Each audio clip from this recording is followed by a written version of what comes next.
ಯಾವತ್ತೂ ಶರಣ ತಂದೆ ತಾಯಿಗಳೇ ತಮ್ಮೆಲ್ಲರಿಗೂ ಶರಣಾರ್ಥಿಗಳು. ಬಟ್ಟ ಬಯಲೆಲ್ಲ ಗಟ್ಟಿಗೊಂಡಡೆ ಸ್ವರ್ಗ ಮರ್ತ್ಯ ಪಾತಾಳಕ್ಕೆ ಠಾವಿನ್ನೆಲಿಯದೋ, ಮೇಘ ಜಲವೆಲ್ಲ ನಿರ್ಮಲ ಮುತ್ತಾದೊಡೆ ಸಪ್ತ ಸಾಗರಂಗಳಿಗೆ ಉದುಕವಿನ್ನೇಲಿಯದೋ, ಕಷ್ಟಜೀವಿ ಮನುಜರೆಲ್ಲ ನೆಟ್ಟನೇ ಶಿವಜ್ಞಾನಿಗಳಾದರೆ ಮುಂದೆ ಭವದ ಬಳ್ಳಿಗೆ ಬೀಜವಿನ್ನೇಲಿಯದೋ, ಕೂಡಲ ಚೆನ್ನ ಸಂಗಮ ದೇವ ಸಾವಿರಕ್ಕೊಬ್ಬ ಸತ್ಯ ಲಕ್ಷಕ್ಕೊಬ್ಬ ಭಕ್ತ ಕೋಟಿಗೊಬ್ಬ ಶರಣ ಅಂತಕ್ಕಂಥ ಮಾತನ್ನು ಹೇಳ್ತಾರೆ. ಭಾಳ ಚಂದ ಉದಾಹರಣೆ ಕೊಡ್ತಾರೆ. ಬಟ್ಟ ಬಯಲೆಲ್ಲ ಗಟ್ಟಿಗೊಂಡಡೆ, ಈಗೇನು ನಾವು ಬಯಲನ್ನು ಕಾಣ್ತೀವಿ, ಈ ಬಯಲೆಲ್ಲ ಕೂಡಿ ಒಂದಾಯಿತು ಅಂತಂದ್ರೆ, ಏಕಾಯಿತು ಅಂತಂದ್ರೆ, ಎಲ್ಲವೂ ಏಕಾದಾಗ ಲೋಕಗಳನ್ನು ಎಲ್ಲಿ ಹೇಳೋದು? ಯಾವ ಲೋಕ ಅಂಥ ಪರಿಸ್ಥಿತಿ ಬರ್ತದೆ.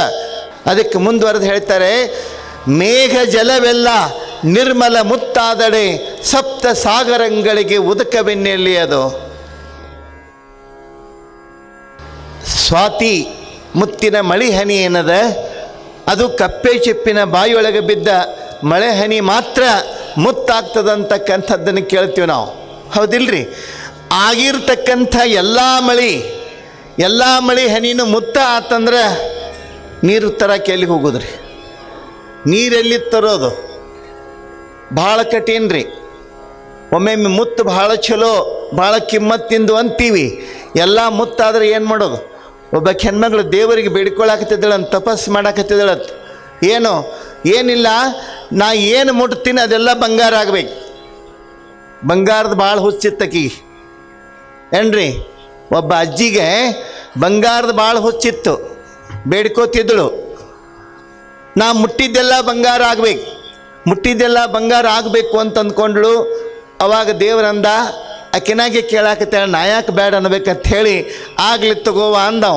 ತಥಾಸ್ತು ಅಂದ. ಮನೆಗೆ ಬಂದಳು. ಮನೆಗೆ ಬಂದ ಮೊದಲು ಬಾಗಿಲ ತೆಗಿಬೇಕತ್ತ ಚಿಲಕ ಮುಟ್ತಾಳ. ಕಬ್ಬಿಣದ್ದು ಹೋಗಿ ಬಂಗಾರದ ಚಿಲಕ ಜೋತ್ಯಾಡಕೈತೆ. ಇಟ್ಟು ಸಂತೋಷ ಆತಕಿಗೆ. ಇನ್ನು ನನ್ನ ಹಿಡಿದವ್ರು ಯಾರದಾರ? ಎಲ್ಲರೂ ಬಂದು ನನ್ನ ಮನೆ ಮುಂದೆ ನಿಲ್ಬೇಕಿನ್ನ. ಆನ ಮನೆ ಮುಂದೆ ಬಾಗಿಲ ತೆಗೆದು ಹಿಂಗೆ ಬಾಗಿಲ ನುಗ್ಗಿಸಿದಳು. ಬಾಗಿಲು ಬಂಗಾರದಾತ. ಒಳಗೆ ಹೋದಳು. ಒಳಗೆ ಹೋಗಿ ಆ ನೀರು ಕುಡಿಬೇಕಂತ ಹೇಳಿ ತಂಬಿಗೆ ತಗೊಂಡ್ಳು. ತಂಬಿಗೆನೂ ಬಂಗಾರ ಆತ.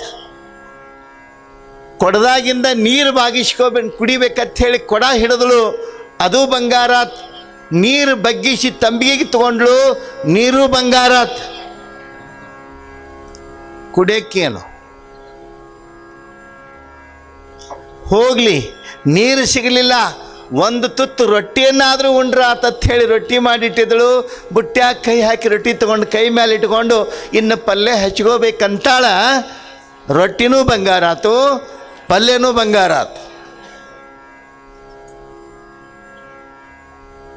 ಆಕೆ ಬೇಡಿಕೊಂಡಿದ್ದಳು ಇಲ್ರಿ, ಏನಂತ? ಮುಟ್ಟಿದ್ದೆಲ್ಲ ಬಂಗಾರ ಆಗ್ಬೇಕು. ನೆನಪಿಟ್ಕೊಳ್ರಿ, ಮುಟ್ಟಿದ್ದೆಲ್ಲ ಬಂಗಾರ ಆಗಬೇಕು ಅಂತ ಹೊಂಟಿವೆ ಅಂತಂದ್ರೆ ತಿನ್ನಾಕ ಅನ್ನಿರೋದಿಲ್ಲ, ಕುಡಿಯಾಕ ನೀರಿರೋದಿಲ್ಲ, ಒಣಗಿ ಸಾಯಬೇಕಾಗ್ತದ.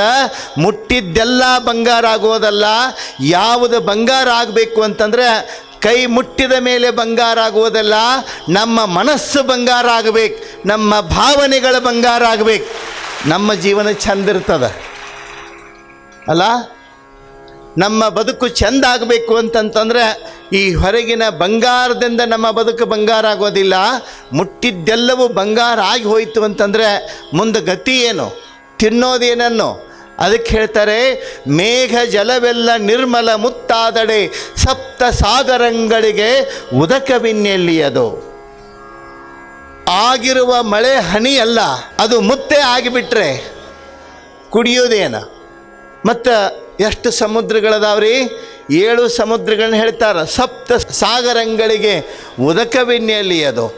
ಆ 7 ಸಮುದ್ರಕ್ಕೆ ನೀರು ಎಲ್ಲಿ ತರೋದು? ಆ 7 ಸಮುದ್ರಕ್ಕೆ ಬಿಡ್ರಿ, ಮೊದಲು ನಮಗೆ ಕೊಡದಾಗ ನೀರು ಇದ್ದಕ್ಕಿಲ್ಲಾರ್ದಂಗೆ ಆಕೈತಿ ಅದ. ಹಾಗೆ ಭಾಳ ಚಂದ ಹೇಳ್ತಾರೆ, ಎಲ್ಲವೂ ಎಲ್ಲ ಆಗೋಕ್ಕಾಗೋದಿಲ್ಲ. ಅದಕ್ಕೆ ಸಾವಿರಕ್ಕೊಬ್ಬ ಸತ್ಯ 1000 ಮಂದಿಯೊಳಗೆ ಒಬ್ಬ ಖರೆ ಹೇಳವ ಸಿಗ್ತಾನಂತ. 1000 ಮಂದಿಯೊಳಗೆ ಒಬ್ಬ ಖರೆ ಹೇಳವ ಸಿಗ್ತಾನಂತ. ಲಕ್ಷಕ್ಕೊಬ್ಬ ಭಕ್ತ, 1,00,000 ಮಂದಿಯೊಳಗೆ ಒಬ್ಬ ಭಕ್ತ ಸಿಗ್ತಾನಂತ. ಕೋಟಿಗೊಬ್ಬ ಶರಣ, ಕೋಟಿ ಜನರೊಳಗೆ ಒಬ್ಬ ಶರಣ ತತ್ವವನ್ನು ತಿಳಿದವ, ಶರಣತ್ವವನ್ನು ಪಡೆದವ, ಶರಣತ್ವವನ್ನು ಆಚರಿಸ್ತಕ್ಕಂಥವ ಸಿಗ್ತಾನಂತ. ಇದು ಯಾವಾಗಿಂದ ಲೆಕ್ಕರಿದು? ಯಾವಾಗಿಂದಿದು? 12ನೇ ಶತಮಾನದಾಗಿಂದ. ಈಗಿಂದ ಅಲ್ಲಿದು. ಈಗಿಂದ ಲೆಕ್ಕ ಹಾಕಕ್ಕೆ ಕೂತ್ರ ಅದು ಎಲ್ಲಿಗೆ ಹೋಗಿ ಹತ್ತತಿ, ಅದನ್ನು ಲೆಕ್ಕ ಹಾಕೋತ ಕೂತೀವಂದ್ರೆ ಬಿಡೋದೆಲ್ಲ ಬಿಟ್ಟು ಅದನ್ನ ಮಾಡ್ಕೊತ್ಕೊಂಡ್ರೋದಾಕೈತಿ ಏನ್ರಿ? ಲೆಕ್ಕ ಸಿಗೋದಿಲ್ಲ. ಅದಕ್ಕೆ ಹೇಳ್ತಾರೆ 1000ಕ್ಕೊಬ್ಬ ಸತ್ಯ, 1,00,000ಕ್ಕೊಬ್ಬ ಭಕ್ತ, ಕೋಟಿಗೊಬ್ಬ ಶರಣ.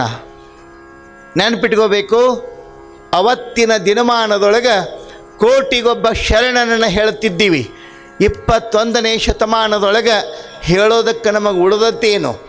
ಆದರೆ ನೆನಪಿಡಬೇಕು, ಒಂದು ಮಾತ್ರ ಬಹಳ ಸತ್ಯ, ಬಸವ ತತ್ವವನ್ನು, ವಚನ ಸಿದ್ಧಾಂತಗಳನ್ನು ಹೇಳುವ ಮೂಲಕ ಅಲ್ಲ, ಹೇಳುವ ಮೂಲಕ ಉಳಿಸೋದು ಬಹಳ ದೊಡ್ಡದಲ್ಲ, ಹೇಳುವ ಮೂಲಕ ಉಳಿಸ್ತಕ್ಕಂಥದ್ದಲ್ಲ. ಆ ಬಸವ ತತ್ವವನ್ನು, ವಚನ ಸಿದ್ಧಾಂತವನ್ನು ಚಾಚೂ ತಪ್ಪದೆ ಬದುಕಿರ್ತಕ್ಕಂಥ, ಆ ಬದುಕುವ ಮೂಲಕ ತತ್ವವನ್ನು ಆಚರಣೆಯೊಳಗೆ ಉಳಿಸಿಕೊಳ್ಳುವ ಮೂಲಕ ಬದುಕಿರ್ತಕ್ಕಂಥ ಮಹಾತ್ಮರು, ಪುಣ್ಯಾತ್ಮರು ಅಂತಂದರೆ ಅಥಣಿ ಶಿವಯೋಗಿಗಳು, ಘನಮಠದ ನಾಗಭೂಷಣ ಶಿವಯೋಗಿಗಳು, ಇಳಕಲ್ಲದ ವಿಜಯ ಮಹಂತ ಶಿವಯೋಗಿಗಳು, ಹಾನಗಲ್ಲ ಕುಮಾರ ಶಿವಯೋಗಿಗಳು, ನಾಗನೂರು ರುದ್ರಾಕ್ಷಿ ಮಠದ ಡಾಕ್ಟರ್ ಶಿವಬಸವ ಮಹಾಸ್ವಾಮಿಗಳಂಥವರು ಈ ನಾಡಿಗೆ ಅಮೂಲ್ಯ ರತ್ನಗಳಾಗಿ ಉಳಿತಾರೆ. ಭಾಳ ಮಂದಿ ನಾವು ಅಂದ್ಕೋತೀವಿ, ನಾನು ಹೇಳಾಕತ್ತೀನಂತ ಹೇಳಿ ಬಸವ ತತ್ವ ಉಳ್ಯಾಕತ್ತದ, ನಾ ಮಾತಾಡಕತ್ತೀನಿ, ವಚನಗಳನ್ನ ಹೇಳಾಕತ್ತೀನಿ ಅಂಥೇಳಿ ಬಸವ ತತ್ವ ಉಳ್ಯಾಕತೈತಿ ಅಂಥೇಳಿ ಭಾಳ ಮಂದಿ ಅಂದ್ರೆ ಯಾರೋ ಅಲ್ಲ, ನನ್ನ ಹಿಡ್ಕೊಂಡು ನನ್ನಂಥವ್ರು ಭಾಳ ಮಂದಿ ತಿಳ್ಕೊತೀವಿ ನಮ್ಮಿಂದ ಇದು ಉಳ್ಯಾಕತೈತಿ ಅಂಥೇಳಿ. ನಮ್ಮಂಥವರಿಂದ ಉಳಿತೈತಿ, ನಾವು ಹೇಳಿದಾಗ ಉಳಿತೈತಿ ಅನ್ನೋದನ್ನು ಮೊದಲು ತಲೆಯಾಗಿಂದ ತೆಗೆದು ಹಾಕಬೇಕು. ತತ್ವ ಯಾವಾಗ ಉಳಿತೈತಿ ಅಂತಂದ್ರೆ ಹೇಳಿದಾಗ ಉಳಿಯೋದಿಲ್ಲ, ಆಚರಿಸಿದಾಗ ತತ್ವ ಉಳಿತದ. ಅದು ಮಾತ್ರ ಶಾಶ್ವತವಾಗಿ ನಾವು ನೋಡ್ತಕ್ಕಂಥ ಸತ್ಯ ಅನ್ನೋದನ್ನು ನೆನಪಿಟ್ಕೋಬೇಕು. ಆ ಹಿನ್ನೆಲೆಯಲ್ಲಿ ಬಸವಣ್ಣನವರು ತಾವೊಬ್ಬರೇ ಬದುಕ್ತಕ್ಕಂಥದ್ದಲ್ಲ, ತಾವೊಬ್ಬರೇ ದೊಡ್ಡವರು ಅನಿಸ್ಕೊಳ್ತಕ್ಕಂಥದ್ದಲ್ಲ, ತಾವೊಬ್ಬರೇ ಮಹಾತ್ಮ ಅನಿಸ್ಕೊಳ್ತಕ್ಕಂಥದ್ದಲ್ಲ. ಒಂದು ಬಹಳ ವಿಶೇಷವನ್ನು ಗಮನಿಸಬೇಕು. ಕಲ್ಯಾಣವನ್ನು ಕಟ್ಟಿದ್ದು, ಅನುಭವ ಮಂಟಪವನ್ನು ನಿರ್ಮಿಸಿದ್ದು ಬಸವಣ್ಣನವರು. ನಿಮಗೆ ಕೇಳ್ತೀನಿ ನಾನು, ಅನುಭವ ಮಂಟಪವನ್ನು ತಾವೇ ನಿರ್ಮಾಣ ಮಾಡಿದರು. ಕಲ್ಯಾಣದೊಳಗೆ ಶರಣ ಸಮೂಹವನ್ನು ಕಟ್ಟಿದರು. ಅನುಭವ ಮಂಟಪದ ನಿರ್ಮಾಣವನ್ನು ಮಾಡಿ ಅನುಭವ ಮಂಟಪದ ಅಧ್ಯಕ್ಷರು ಅವರೇ ಆಗಬಹುದಾಗಿತ್ತು. ಯಾರು ಬೇಡ ಅಂದಿದ್ರನ್ರಿ? ಯಾರು ಬೇಡ ಅಂದಿದ್ರು? ಅವ್ರಿಗೆ ಹಾಕಿವಂದ್ರೆ ಯಾರೇ ಬೇಡ ಅಂತಿದ್ರು? ಯಾರೂ ಅಂತಿದ್ದಿಲ್ಲ. ಯಾಕೆ ಬಸವಣ್ಣನವರು ಎಲ್ಲರಕ್ಕಿಂತ ದೊಡ್ಡವರು ಅನಿಸ್ಕೋತಾರೆ ಅಂತಂದರೆ, ಎಲ್ಲವನ್ನ ತಾನು ನಿರ್ಮಿಸಿ ಮತ್ತೊಬ್ಬರಿಗೆ ಆ ಸ್ಥಾನವನ್ನು ನೀಡಿ ನಾನು ಎಲ್ಲರ ಕಿಂಕರ ಅನ್ನುವ ಒಂದು ವಿನಮ್ರ ಭಾವನೆಗಾಗಿ ಬಸವಣ್ಣ ಇವತ್ತು ನಾಡಿನಾದ್ಯಂತ, ಪ್ರಪಂಚದಾದ್ಯಂತ ಅಂಥ ವ್ಯಕ್ತಿತ್ವವನ್ನು, ಕೀರ್ತಿ ಕಳಶವನ್ನು ಹೊಂದುತ್ತಾರೆ ಅನ್ನತಕ್ಕಂಥ ಭಾವವನ್ನು ನಾವಿಲ್ಲಿ ಗಮನಿಸಬೇಕಲ್ಲ. ಆ ಪರಂಪರೆ, ಶರಣರು, ಬಸವಾದಿ ಶರಣರಿಂದ ಪ್ರಭಾವಿತರಾಗಿರ್ತಕ್ಕಂಥವರು ಎಷ್ಟು ವಿಶೇಷವಾದ ರೀತಿಯೊಳಗೆ ತಮ್ಮ ಆಚರಣೆಗಳನ್ನು ಬದುಕ್ತಿರ್ತಾರೆ, ತಮ್ಮ ಬದುಕನ್ನು ಬದುಕ್ತಿರ್ತಾರೆ. ನೋಡ್ರಿ, ಹುಳಜ್ ಅಂಥೇಳಿ, ಹುಳಜ್ ಪೂರ್ಣಜ ಅಂಥೇಳಿ ಕಳಿಸ್ಕೊಳ್ತಕ್ಕಂಥ ಸೊಲ್ಲಾಪುರದ ಸಮೀಪದೊಳಗೆ ಒಂದು ಹಳ್ಳಿ. ಆ ಹಳ್ಳಿಯೊಳಗೆ ಒಬ್ಬ ಶರಣ ಬರ್ತಾನೆ. ಆ ಶರಣನ ಬದುಕನ್ನು ನೋಡುವುದಕ್ಕಿಂತ ಮೊದಲು ಕಲ್ಯಾಣದೊಳಗೆ ಒಂದು ಘಟನೆ ನಡೀತದ. ಮಾದರ ಧೂಳಯ್ಯ ಅಂತ ಬರ್ತಾನೆ ಒಬ್ಬ ಶರಣ. ಕೇಳ್ರಿ, ಮಾದರ ಧೂಳಯ್ಯ ಅವ ಎಂಥ ಒಳ್ಳೆಯ ಸಾತ್ವಿಕ ವ್ಯಕ್ತಿ ಅಂತಂತಂದರೆ, ಬಸವಣ್ಣನವರ ಕಾಲದೊಳಗೆ ಎಲೆಯ ಮರೆಯ ಕಾಯಿಯಂತೆ, ಎಲೆಯ ಮರೆಯ ಹಣ್ಣಿನಂತೆ ಎಂತೆಂಥ ಅದ್ಭುತ ಚೇತನಗಳು ಅಡಗಿದ್ದು ಅಂತಂತಂದರೆ ಇಂಥ ಚರಿತ್ರೆಗಳ ಮೂಲಕ ನಾವು ತಿಳಿಬೇಕು. ಮಾದರ ಧೂಳಯ್ಯ ಆತ ಎಂಥ ಸಚ್ಚಾರಿತ್ರ್ಯವಂತ ಮನುಷ್ಯ. ಅವನ ಬದುಕು ಎಷ್ಟು ಒಳ್ಳೆಯ ಸಾತ್ವಿಕದಿಂದ ಪ್ರಾಮಾಣಿಕತೆಯಿಂದ ಕೂಡಿತ್ತು ಅನ್ನೋದನ್ನು ಅವನ ಆಚರಣೆಯೊಳಗೆ ಅವನ ಜೀವನದೊಳಗೆ ನಾವು ಗುರುತಿಸುವಂಥದ್ದು, ನಾವು ಕಾಣುವಂಥದ್ದು. ಎಂಥ ಬದುಕು ಅವನದಾಗಿತ್ತು ಅಂತಂದರೆ ಯಾರಿಗೂ ಅವನ ವ್ಯಕ್ತಿತ್ವ ಗೊತ್ತಿರಲಿಲ್ಲ. ಎಲ್ಲ ಶರಣರ ಗತೆ ಅವನು ಒಬ್ಬ ಅಂಥೇಳಿ. ಆದರೆ ಒಂದೊಂದು ಟೈಮ್ ಕೂಡಿ ಬರಬೇಕ್ರಿ.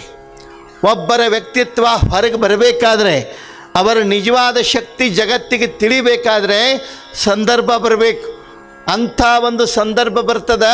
ಆ ಊರಿನೊಳಗೆ ಉಚ್ಚ ಕುಲದವನೊಬ್ಬನಿಗೆ ಕುಷ್ಠರೋಗ ಆಗಿರ್ತದೆ. ಕುಷ್ಠರೋಗ ಎಲ್ಲ ಕಡೆ ತೋರಿಸಿರ್ತಾನೆ, ಕಡಿಮೆ ಆಗಿರೋದಿಲ್ಲ. ಕೊನೆಗೆ ನನ್ನ ಕರ್ಮ ಅನುಭವಿಸೋದು ಅಂಥೇಳಿ ಗಪ್ಪಿರ್ತಾನೆ ನಾವು. ಅಂಥ ಒಬ್ಬ ವ್ಯಕ್ತಿ ಮಾದರ ಧೂಳಯ್ಯನ ಮನೆ ಹಿಂದೆ ಹಾದು ಹೋಗ್ತಿರ್ತಾನೆ. ಹೋಗುವಾಗ ಏನಾಗ್ತದೆ ಗೊತ್ತೇನ್ರಲ್ಲಿ? ಸ್ವಲ್ಪ ಕತ್ಲಾಗಿತ್ತು, ಹೊತ್ತು ಮುನುಗುವ ಸಂದರ್ಭ, ಸರಿಯಾಗಿ ದಾರಿ ಕಾಣುತ್ತಿರಲಿಲ್ಲ.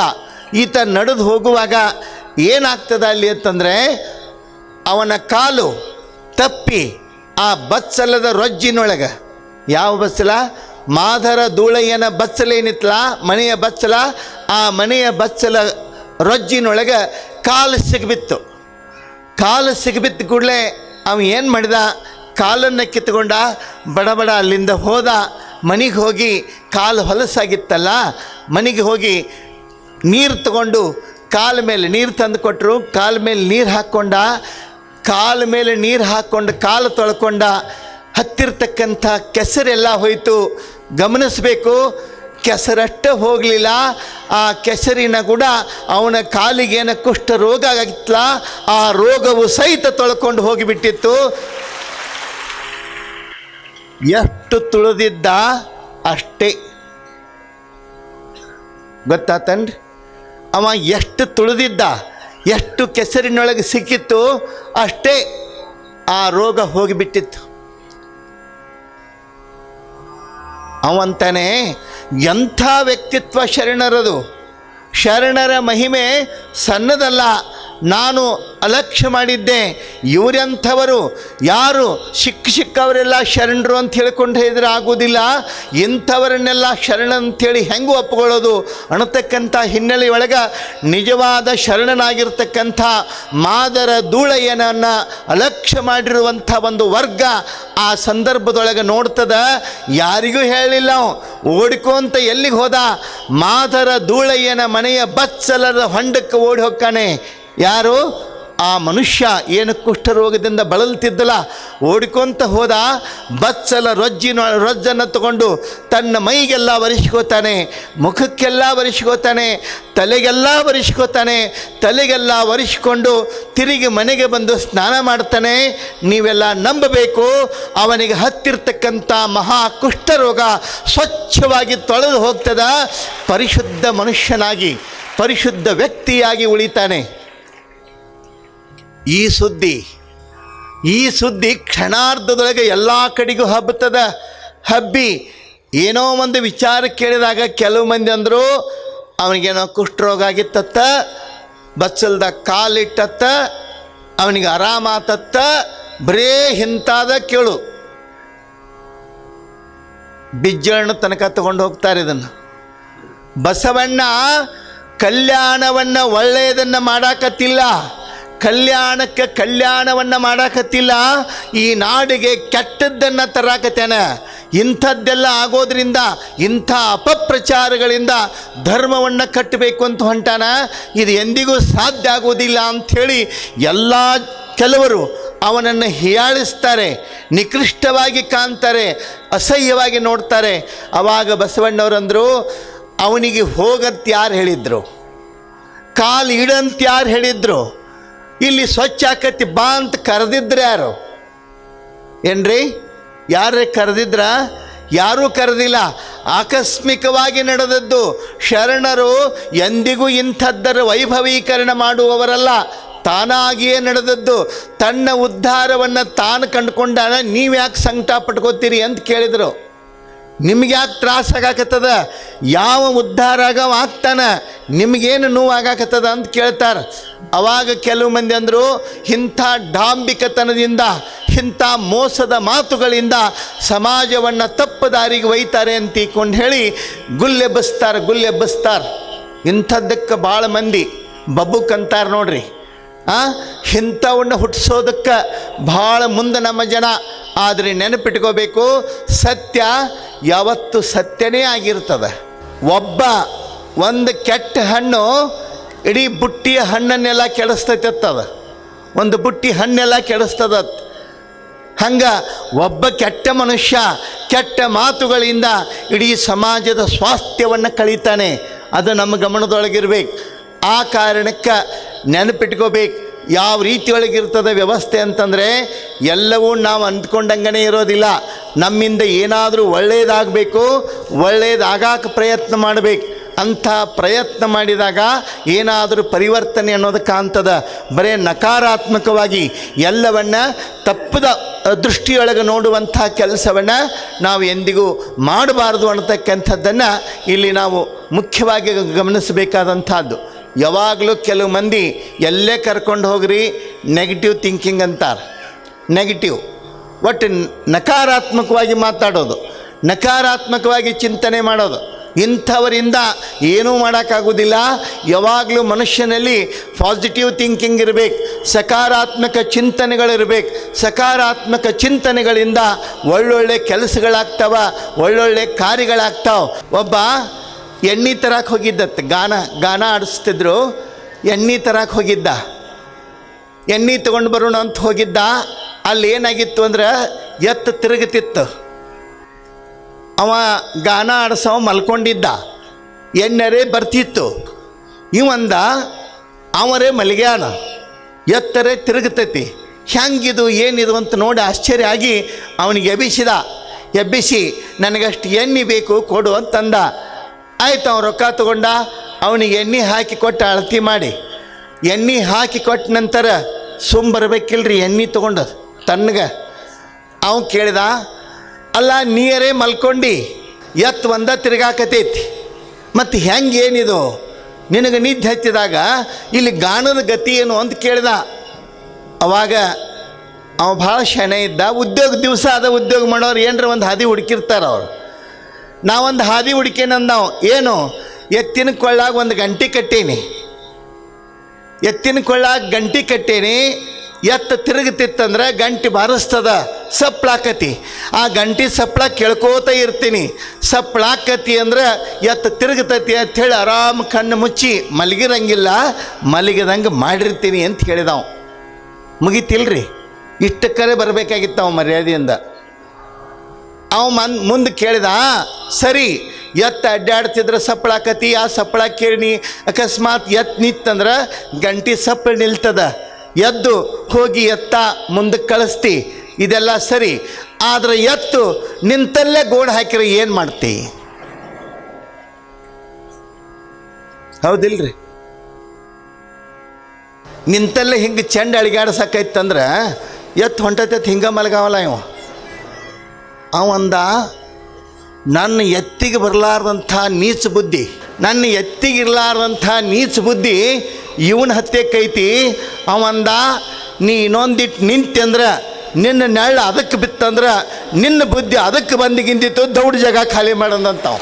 ಎಂಥ ಸಾತ್ವಿಕ, ಲಿಂಗ ಪೂಜಾನಿಷ್ಠ, ಕಾಯಕಶೀಲ, ವ್ರತವನ್ನು ನೇಮವನ್ನು ತಾನು ಕೈಗೊಂಡಿರ್ತಕ್ಕಂಥ ಕಾಯಕವನ್ನು ವ್ರತ ನಿಯಮಗಳಿಗಿಂತಲೂ ಮಿಗಿಲಾಗಿ ಅತ್ಯಂತ ನಿಷ್ಠೆಯಿಂದ ನಡೆಸಿಕೊಂಡು ಬರ್ತಕ್ಕಂಥ ಶರಣನ ಮನೆಯ ಬತ್ಸಲದಿಂದ ಇಂಥ ಶಕ್ತಿ ಆಗ್ತತಿ ಅಂತಂದ್ರೆ ಬಸವಣ್ಣವರಂತಾರೆ, ಯಾರೂ ತಪ್ಪು ತಿಳಿಬಾರ್ದು, ಇದನ್ನು ಪವಾಡ ಅಂದ್ಕೋಬಾರ್ದು.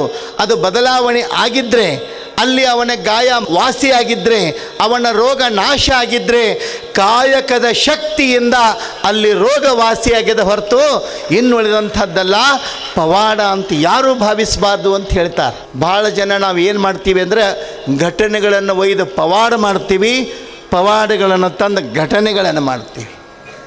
ಯಾಕೆ? ಅಷ್ಟು ಶಾಣ್ಯರದೀವಿ ನಾವು.